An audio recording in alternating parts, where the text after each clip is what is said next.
মিনাসান আসসালামু আলাইকুম। জেপি একাডেমিতে আপনাদের স্বাগতম। তো আমার এই সিরিজটা বুঝতেই আছেন কাদের জন্য, নতুন যারা জাপানিজ ভাষা শুরু করতেছেন তাদের জন্য। তো আমার পূর্বে মানে আমার পেজে পূর্বে আপনার হিরাগানা কাতাগানা রিলেটেড বেসিক যে ভিডিওগুলো আছে ওইগুলো দেখে পরে আপনারা লেসন শুরু করবেন।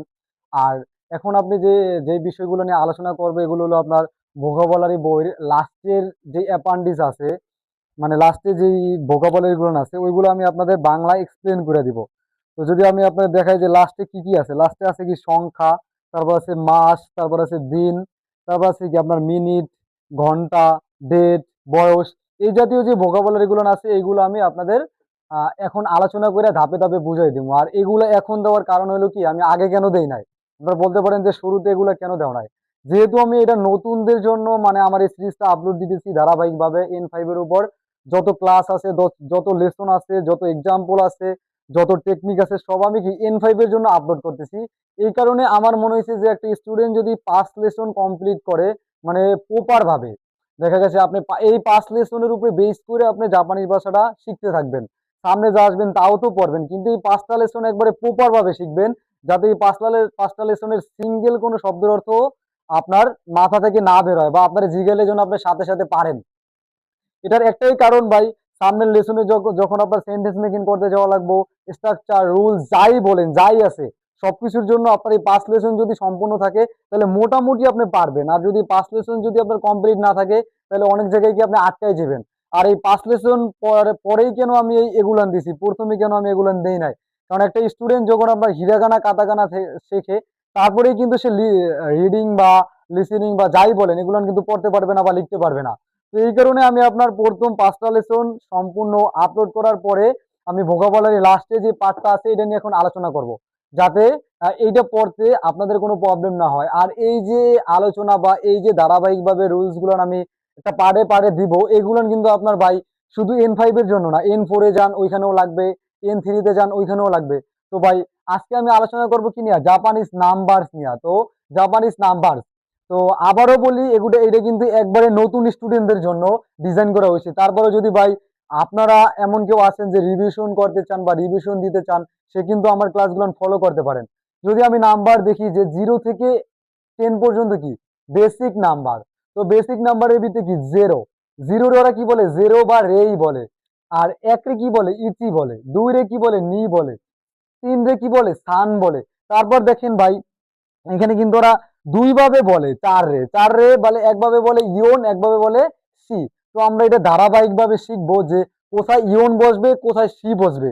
এটার একটা কারণ হলো কি, আমরা সামনে কাউন্টিং শিখবো, ভয়েস বলা শিখবো, তারপর হলো আপনার ফ্রিকোয়েন্সি শিখবো, তারপর যাবতীয় আর কি যা যা আছে সবই শিখবো। ওইখানে আমরা ব্যবহার করব যে কখন ইয়ন হবে কখন সি হবে।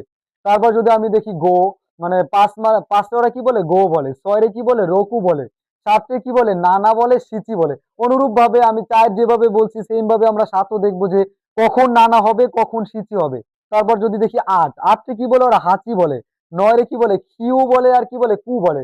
সেম ভাবে আমরা চার আর সাত যেভাবে দেখবো নয়ও দেখবো যে কোথায় কিউ হবে কোথায় কু হবে। এবং 10 ওরা কি বলে জু বলে। তো এখানে ভাই ব্যতিক্রমী আছে কয়টা, তিনটা। তো তিনটার ভিতরে ব্যতিক্রমী কি কি আছে, চার আছে, সাত আছে, নয় আছে। এটা কিরকম ব্যতিক্রম, এগুলোর উচ্চারণ কি মানে দুই ভাবে হয়, একটার উচ্চারণ কি দুই ভাবে করা হয়, এবং দুইটারই ব্যবহার আছে আমরা ধারাবাহিকভাবে সামনে শিখবো।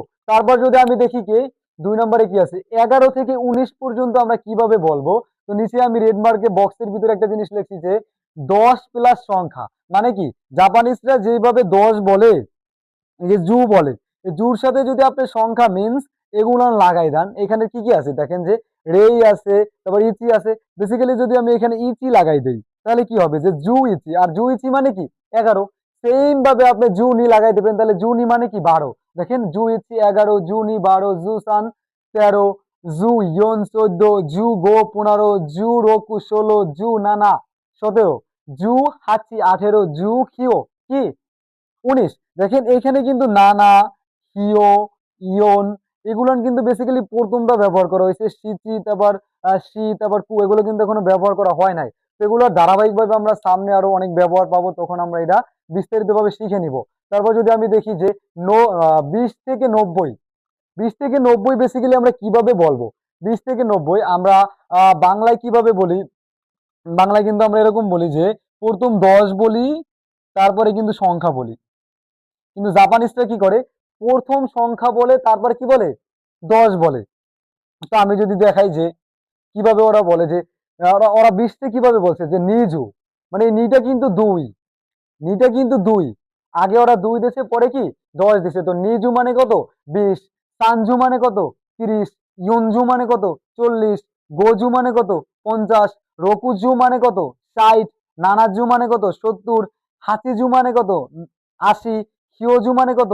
90। তো এইগুলান কিন্তু আমরা শিখছি কি 20 থেকে 90 পর্যন্ত বলা। তো এর মাঝে কিন্তু আমাদের আরো এক্সট্রা সংখ্যা আছে, যেমন 23 আছে, 24 আছে, 26 আছে, 28 আছে, 29 আছে, 45 আছে, 55 আছে, 75 আছে। তো এইগুলো আমরা কিভাবে বলবো?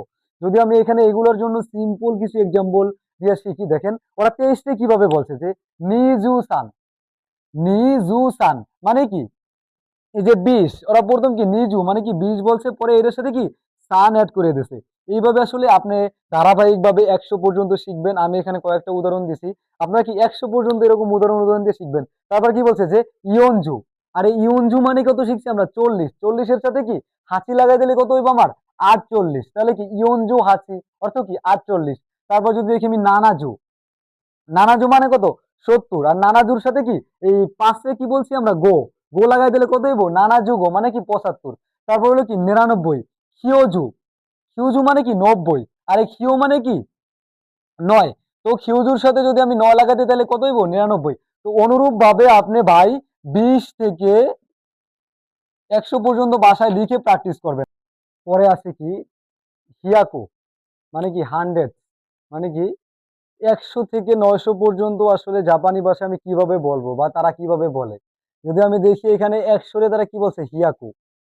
এই যে হিয়াকু আছে, এটার সাথে যদি আমি সংখ্যা বসাই দেই, ইচি বসাই দেই, নি বসাই দেই, সান বসাই দেই, ইয়ন, সি বা নানা, পরে হলো হাচি, পরে হলো কি কিয় বা কু, পরে হলো কি জু, এগুলো যদি আমি ধারাবাহিকভাবে কি করি বসাই দেই, তাইলে কিন্তু আমি 200 পাবো, 300 পাবো, 400 পাবো, 500 পাবো, 600 পাবো, 700 পাবো, 800 পাবো, 900 পাবো। কিন্তু কথা হইলো গিয়া যে আপনার হিয়াকু বসানোর পরেও এক্সপ্রেশনাল কিছু থাকে, মানে কিছু পরিবর্তন আছে। যদি আমি দেখি যে 100 ওরা বলে কি হিয়াকু, 200 কি বলে? নি হিয়াকু। ওই যে নি মানে 2, আর হিয়াকু অ্যাড করছে নি হিয়াকু। এই যে 300, 300 আবার বলে কি ওরা? সামবিয়াকু। এই যে একটা ব্যতিক্রম, এইটি আপনার মাথায় রাখতে হবে যে জাপানি ভাষায় 300 কি বলে? সামবিয়াকু। এখানে কিন্তু সান হিয়াকু হয় নাই, এখানে হয়েছে কি সামবিয়াকু।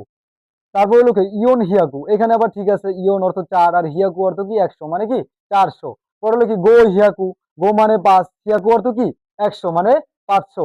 পরে যদি দেখেন এক্সপ্রেশনাল আরেকটা কত? 600। 600 রে জাপানি ভাষা কিভাবে বলে? রোপিয়াকু। তো 600 রে কিভাবে বলছে? রোপিয়াকু। তারপর দেখেন কি 700, 700 কি নানা হিয়াকু। এই যে নানা 7 আর হিয়াকু মানে কত? 100। তারপরে যদি দেখেন আপনি 800, 800 রে কিভাবে বলছে? হাপ্পিয়াকু, হাপ্তিয়াকু। এটাও কিন্তু একটা ব্যতিক্রম। তারপরে আছে কি কিও হিয়াকু। এই কিও মানে কি? কিও মানে কি 9, 9 আর হিয়াকু মানে কি 100। তারপরে কি 900 হয়েছে। তো এখানে ব্যতিক্রম আছে কয়টা? ব্যতিক্রম হইলো 300, 600 আর হলো কত? 800। এই তিনটা কি ব্যতিক্রম। এই তিনটে আপনার মনে রাখতে হবে, এবং কি সবই তো মনে রাখতে হবে, কিন্তু এগুলো এক্সট্রা ভাবে মনে রাখতে হবে যাতে এগুলা আপনি না বলেন। যেমন সামবিয়াকু, রোপিয়াকু, হাপ্পিয়াকু। সামবিয়াকু মানে 300, রোপিয়াকু মানে কত? 600, হাপ্পিয়াকু মানে কত? 800। তো এখানে আমি আর দুইটা এক্সাম্পল দিছি। তো আপনি যেহেতু 100, 200, 300, 400, 500, 600, 700, 800 বা 900 বলা শিখছেন, এখন যদি আপনার কেউ বলে যে আপনি 520 বলেন, যদি বলা হয় 350 বলেন, যদি বলা হয় 326 বলেন, যদি বলা হয় 310 বলেন, এইগুলান আপনি কিভাবে বলবেন? যদি আমি দেখি দুইটা এক্সাম্পল, এক্সাম্পলে কত লিখছি আমি? 356। এই যে 356, প্রথম আমরা কি পাটে পাটে বলবো। এই যে 300 আছে, 300 রে প্রথম বলবো, তারপরে আমরা কি 56 বলবো। পিছনের ক্লাসে আমরা কি 56 শিখে আসছি। তো এখানে যদি আমি দেখি সামবিয়াকু, সামবিয়াকু মানে কি 300। এর সাথে ওরা অ্যাড করছে কি গো, গো মানে কত? 5, গো জু মানে কত? 50, আরে রকু মানে কত? ছয়, তাহলে গজুরোকু মানে কত 56। তোরা এখানে কি অ্যাড করছে যে সাম্বিয়াকু মানে কত 300 এবং গজুরোকু মানে কত 56, তাহলে একসাথে কি হয়েছে 356। তো এইভাবে ভাই আপনি দেখা গেছে 120, 230, 430, 530, 630 এইভাবে কি আপনারা বাসায় প্র্যাকটিস করবেন। তারপর যদি আমি দেখি এখানে আছে কি 682। তো জাপানিজরা বেসিক্যালি 682 রে কিভাবে বলে, যদি আমি এটা দেখি যে রোপিয়াকু, এই যে রোপিয়াকু আছে, এই রোপিয়াকু মানে কি, রোপিয়াকু মানে হলো 600। আর এই যে ব্রাশি আছে যে হাচি জিউ নি, হাচিজু নি মানে কি, এই হাচিজু মানে কত যে 80 এবং এই নি মানে কত 2, তাহলে হাচিজু নি মানে কত 82। তো অনুরূপ ভাবে ভাই এইভাবে আপনি জাপানিজ ভাষাটা শিখলে কি আপনার প্রপার শেখা হবে। যেমন জাপানি ভাষার একটা পুকুর ভাই, এই পুকুরের ভিতরে আপনি নামছেন, মানে আপনি কোন জিনিসটা ধরবেন এটা আপনি ভালো জানেন যে কোনটা ধরলে আপনার বেটার হবে। তো আপনি যদি ভাই বাসায় প্রপার ওয়েতে লেখাপড়া না করেন, তাহলে ভাই এগুলো কিন্তু শিখতে পারবেন না, আয়ত্ত করতে পারবেন না, শিখতে পারলে একটা সময় গিয়ে কি ভুলে যাবেন। তারপর যদি আমি দেখি কি এখানে আছে কি আপনার থাউজেন্ড মানে হাজার, এখানে কয় হাজার আছে 10,000 থেকে 9,000, মানে 1,000 থেকে 9,000, এগুলো আপনি কিভাবে বলবেন। তো জাপানিজরা হাজার রে কি বলে সেন বলে, হাজার রে কি বলে সেন বলে, 1,000 রে কি বলে সেন বলে। তো অনুরূপ ভাবে আপনি এখানে সংখ্যার সাথে কি যদি ইচি লাগাই দেন, ইচি সেন, বেসিক্যালি ওরা 1,000 রে ইচি সেন না বইলে শুধু সেন বলে। তারপর যদি আপনি এখানে নি সেন দেন, নি সেন তাহলে 2,000, সান সানজেন দেন তাহলে 3,000। এই যে সানজেন, এই সানজেনটা হলো কি ব্যতিক্রম। তো প্রতিটা জিনিসের ভিত্তি কিছু ব্যতিক্রম জিনিস থাকে, তো এখানে ব্যতিক্রম হলো কি সানজেন। তারপর আছে কি ইয়ন সেন মানে কি 4,000, তারপর আছে কি গো সেন মানে কি 5,000, তারপর আছে কি রোকু সেন মানে কি 6,000, নানা সেন মানে কি 7,000, তারপর আছে কি হাত সেন, এই যে একটা ব্যতিক্রম ভাই, এটা আপনার মাথায় রাখতে হবে যে ব্যতিক্রম জিনিসগুলো কি। তো হাজারের ভিতরে ব্যতিক্রম আছে কি সানজেন আর হলো কি হাত সেন। তারপরে এখানে আছে কি কিউসেন, কিউসেন মানে কি 9,000। তারপর যদি আমি দেখি এক্সপেকশনাল কিছু জিনিস থাকে, যেমন এখানে তো আপনি 1,000 বললেন, তখন যদি আপনারা বলে যে আপনি 2,200 বলেন কিভাবে বলবেন, তারপর যদি বলে আপনি 2,350 বলেন কিভাবে বলবেন, তো আমরা এই জিনিসগুলো নিয়ে দেখবো। তো এখানে আমি লিখছি কত 3500। তো জাপানিজরা 3500 রে কিভাবে বলে যদি আমি দেখি, এখানে আছে কি সানজেন, এই যে সানজেন আছে, সানজেন হলো কত 3,000, আর এই যে 500 আছে, এই যে গো হিয়াকু এটা হলো কি 500, তাহলে কি সানজেন গোইহাকু এটা সম্পূর্ণ কি হলো যে 500 মানে 3500, সানজেন গোইহাকু মানে কত 3500। তারপর আছে কি আপনার এখানে 4,420। তো 4,420 জাপানিজরা বা জাপানি ভাষায় কিভাবে বলে, এই যে হাতসেন, হাতসেন মানে কত 4,000, আর এই যে ইয়ন হিয়াকু, ইয়ন হিয়াকু মানে কত, ইয়ন হিয়াকু মানে হলো কত 400 এবং নিজু মানে কত 20, তাহলে হাতসেন ইয়ন হিয়াকু নিজু এটার মানে কত 4,400 মানে 8,420। তো ভাই অনুরূপ ভাবে আপনি যদি বলতে চান যে 10,420, তারপর যদি বলতে চান 8,420, 6,420, 5,420, এইভাবে কিন্তু আপনি জাস্ট ট্রিক ফলো করে কিন্তু এগুলো শিখতে পারেন। তো ট্রিককে ফলো করে শিখবেন, স্মার্টলি শিখবেন, তাইলে জাপানিজ ভাষাটা আপনার দীর্ঘদিন মনে থাকবো। তারপর যদি আমি দেখি কি তারপর যদি আমি দেখি কি লং নাম্বার, লং নাম্বারের ভিতরে আছে কি যে ইচিমান মানে কি 10,000, তারপর আছে কি জুমান মানে কি 1,00,000, তারপর আছে কি হিয়াকু মান মানে কি 10,00,000 বা 1,000,000, তারপর আছে কি সেন মান মানে কি 1,00,00,000, তারপর আছে কি ইচি ওকু মানে কি 10,00,00,000। তো এইভাবে যদি ভাই আপনি নাম্বার গুলান শিখেন বা টেকনিক ফলো করে শিখেন বা যেইভাবে শিখেন, যদি আপনি প্রপার ভাবে শিখেন ভাই, তাহলে কিন্তু আপনার নাম্বার নিয়ে কোনো প্যারা থাকার কথা না। আর এই জিনিসগুলো হলো কি ভাই প্র্যাকটিসের বিষয়, যদি আপনার পড়তে ভালো না লাগে আপনি কিন্তু আমার ক্লাসটা বারবার রিভিশন করতে পারেন, তাইলেও কিন্তু আপনার হয়ে যাওয়ার কথা। আর এই যে বড় যে নাম্বার গুলো আছে এখানে আরো আপনারা অ্যাড করে আরো প্র্যাকটিস করবেন, এখানে আরো অ্যাড করে আরো প্র্যাকটিস করবেন, সেম ভাবে এখানেও প্র্যাকটিস করবেন, দেখবেন কি আপনার নাম্বারের যে ঝামেলা এটা কি শেষ হয়ে গেছে। তো জাপানিজ নাম্বার ভাই অনেক ইজি যদি আপনি বুঝেন, আর না বুঝলে ভাই অনেক কঠিন। ধন্যবাদ, আসসালামু আলাইকুম।